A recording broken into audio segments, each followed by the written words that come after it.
We're in the home stretch of our series of videos that are related to exposure.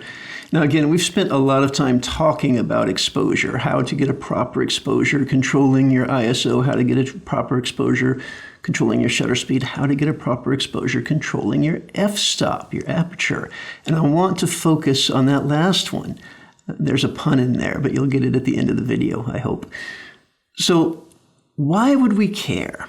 Right? We know that f5.6 at a 60th might be the perfect exposure for me sitting right here at this desk right now. And in fact, on that camera, it is 5.6 at 1/60th of a second, ISO 800. That's the exposure. But you know that we could change that if we wanted to. We could open to f4, and because it's brighter, we would have to increase our shutter speed to a 1/20th. Or maybe we would have to reduce our ISO from 800 to 400. You know that we can do this, but why? Why do we want to do it? In the last video, we talked about doing it because of motion blur, but I want to talk about something that's more complicated and more powerful, potentially more powerful, called depth of field. Depth of field is related to your use of your iris, of your aperture. And what depth of field talks about is what things are in focus besides what you focused on. So if we imagine, we don't necessarily have to imagine, that I've got my camera set up here, and in front of the camera I have Spider-Man, right? And I'm focused on Spider-Man. But Buzz Lightyear is here, and he's a little bit closer to the camera than Spider-Man is. And Venom is back here. And he's a little bit farther from the camera than Spider-Man is, right? So if I'm focused at Spider-Man, and Spider-Man is 1 foot away from the camera, will Buzz Lightyear be in focus? And Buzz Lightyear is only 9 inches away from the camera. Will Venom be in focus? Venom is 15 inches away from the camera. And again, the camera is focused at 12 inches. This is what depth of field is. Depth of field is how much does my focus spread out from this point, right? The camera's focused on Spider-Man. The camera's focused on something 12 inches away. But how much can I fudge that? Is the camera very narrowly focused so that only Spider-Man is going to be sharp? Or is my depth of field wider than that? Is my depth of field wide enough that Buzz Lightyear and Venom are in focus? Is my depth of field so wide that my laptop is in focus over here on the side of the screen? This is what depth of field is. How much is in focus besides what I focused on? All right, let's take a look at some pictures.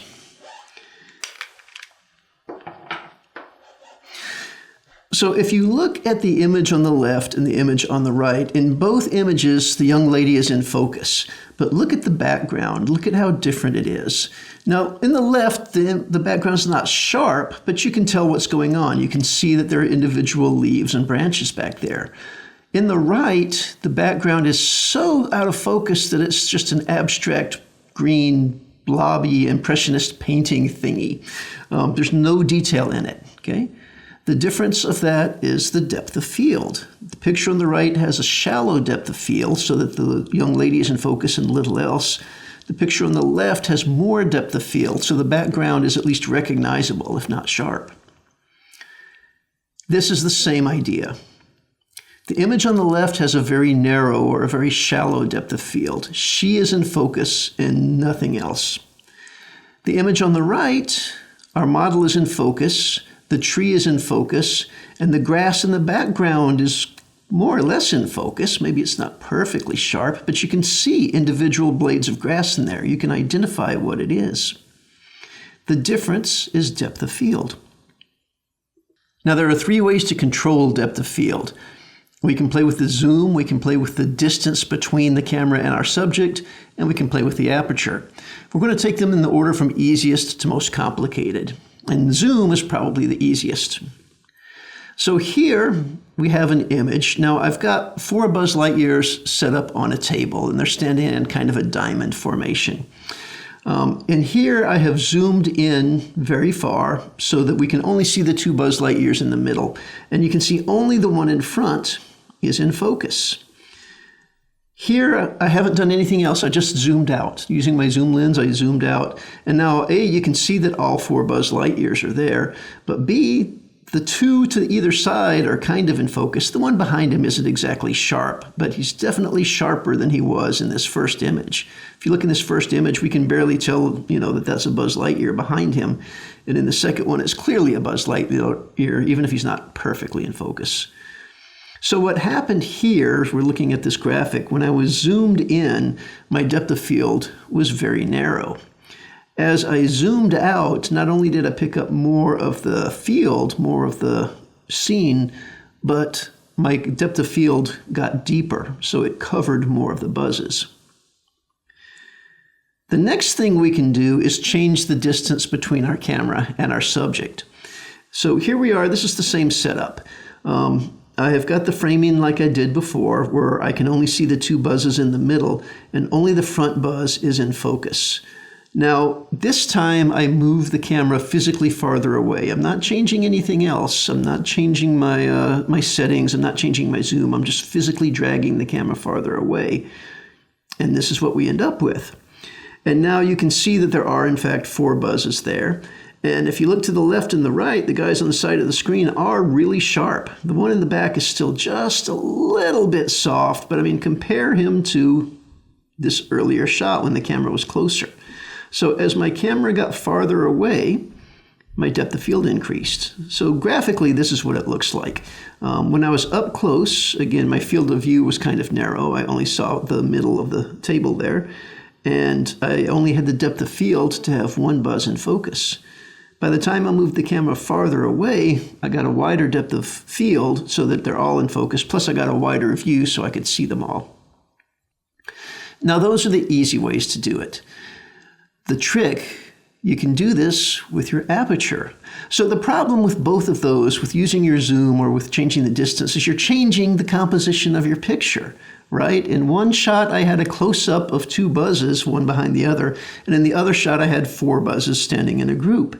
I had to change the composition. I had to change what I was seeing to change the depth of field. But I can do it with the aperture. So as my aperture opens, I get less and less depth of field. And as the aperture closes, I get more and more depth of field. So if you look at this series of pictures, the one on the left was shot at f1.4, and you can see that the little girl is in focus, and that's about it. Nothing behind her is in focus, right? The ripples on the water are soft. The grass on the far bank is really soft. Even her fishing rod, as it's coming towards us, is getting soft before it gets cut off by the edge of the frame. It's a very narrow depth of field, just on the girl. Now, the photographer closes down. We see f2.8, f5.6, f11, f16. By the time you get to f16, look at that picture. Everything's in focus. The grass in the distance, you can see the individual leaves on it. The water, you can see the bubbles nice and clear and sharp. And the girl, of course, is in focus. Everything in that picture is in focus. The difference isn't that they changed. They didn't move the camera closer or farther. They didn't zoom in or out. They changed the aperture setting. So as that aperture got smaller and smaller and smaller, as they used a larger and larger f number, they got more and more depth of field. So here it is. I took this picture out there in front of Sullivan Family Library, and you can see that Father Chaminade is in focus. The palm tree that's halfway between him and the library is not in focus, and the Sullivan Family Library sign is not in focus. I shot this at f4. Without changing anything else, I did not move the camera closer or farther. I didn't zoom in or out. I just changed the f-stop to f16, and look at the difference here. Father Chaminade is sharp. The palm tree leaves are sharp. The Sullivan Family Library sign is sharp. This is what it looked like at f4. This is what it looked like at f16. What a powerful storytelling tool this is. You can send your viewers focus, you can send their attention where you want it. Do I want you to focus just on Father Chaminade? I will shoot this with a shallow depth of field, so he's the only thing that's sharp. Is his relationship to the Sullivan family library important? I'll shoot it with a lot of depth of field so that both of them are sharp. This is what it looks like graphically, right? From the camera to Father Chaminade was 16 feet. From the camera to the wall of the library was 40 feet.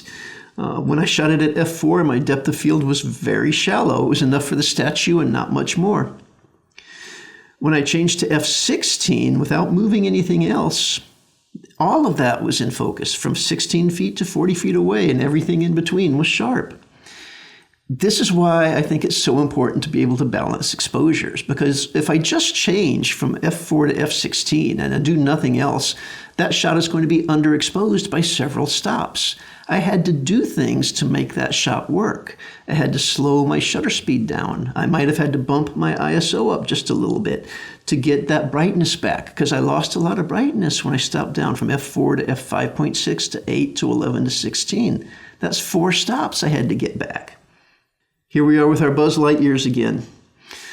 Here's a line of them shot at f2.8, and you can see Buzz number 2 is sharp and nobody else is. Here's the same photograph shot at f11.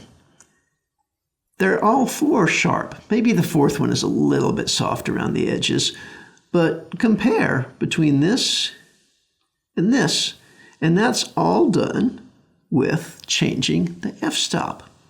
So again, here it is graphically. At f2.8, I had very little depth of field. The closest Buzz was 9 feet away, and they were stacked at 1 foot increments. So Buzz number 2 was 10 feet away, and then the last Buzz is 12 feet away. By the time I closed down to f11, it covers almost all 4 of them. I probably should have gone to f16 to make sure that last one was sharp. But anyway, here we go. So you need to remember this, because this is not going to show up when you're framing the picture. If you want more depth of field, your options are to zoom out, to move farther away, or to close the iris down, to use a small opening, a large F number. If you want less depth of field, you need to get closer, you need to zoom in, or you need to open the iris up. You need to use a larger opening, a smaller F number. One thing to keep in mind is that depth of field is not symmetrical. Starting at your point of focus, 1/3 of your depth of field comes toward the camera, and 2/3 of your depth of field goes away from the camera. So if we come back to our example here, so my camera is here, right? If I'm focused on Spider-Man, and Spider-Man is, let's say that's 1 foot away. Buzz Lightyear can be in focus if he's 3 inches closer. Venom can still be in focus even if he's 6 inches farther away. It's hard to get Venom to stand up. So again, from Spider-Man up to Buzz, 1/3 of my depth of field is here. From Spider-Man back to Venom, 2/3 of my depth of field is here. So if I'm focused on Spider-Man and I want something to be in focus further forward than Buzz Lightyear is, it's not going to work. I'm going to have to cheat something else. I'm either going to have more depth of field, or I'm going to have to move my point of focus forward a little bit. So let's see how that plays out with my Father Chaminade picture.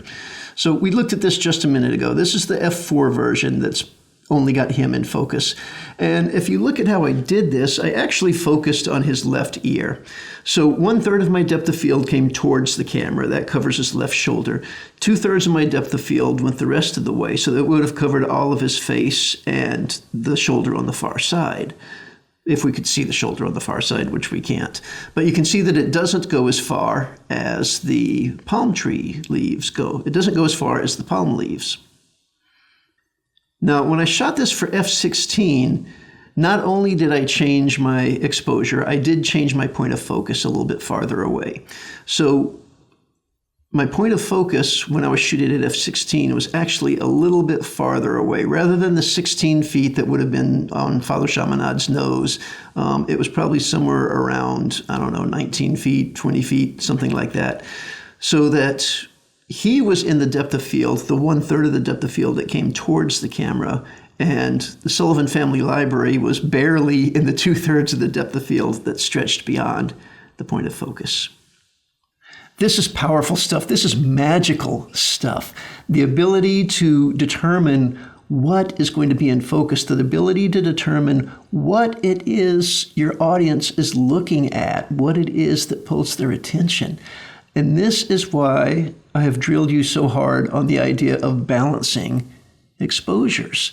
Because once you have an exposure that works, and 5/6 at a 60th is always my default example. If you're taking my picture right now, ISO 800, 5/6 at a 60th is a perfect exposure.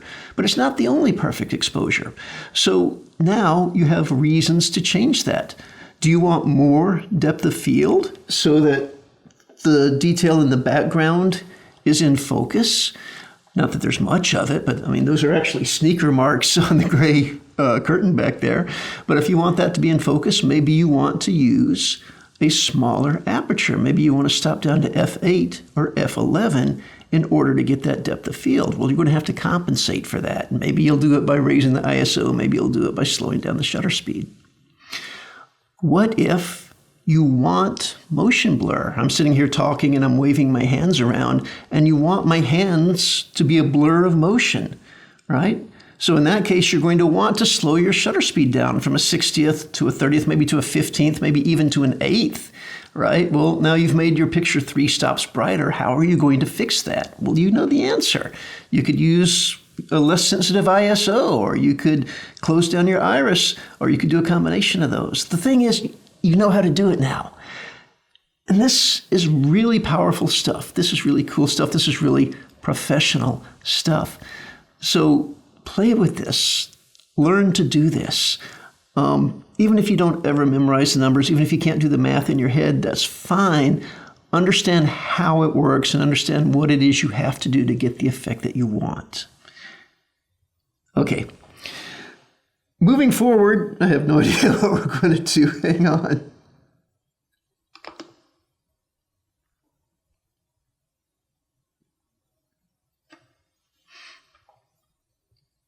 All right. Moving forward, we're going to get away from everything related to exposure. We're going to talk about some other concepts that are important concepts that should be a little bit easier to grasp and are still fundamental to how things work. But yeah, if you've stuck with me this far, this is the hardest part. This is as hard as it's ever going to get. If you can balance an exposure and you understand how changing that changes your depth of field and how changing that changes your motion blur, you're doing great. Everything else is going to be downhill from here on.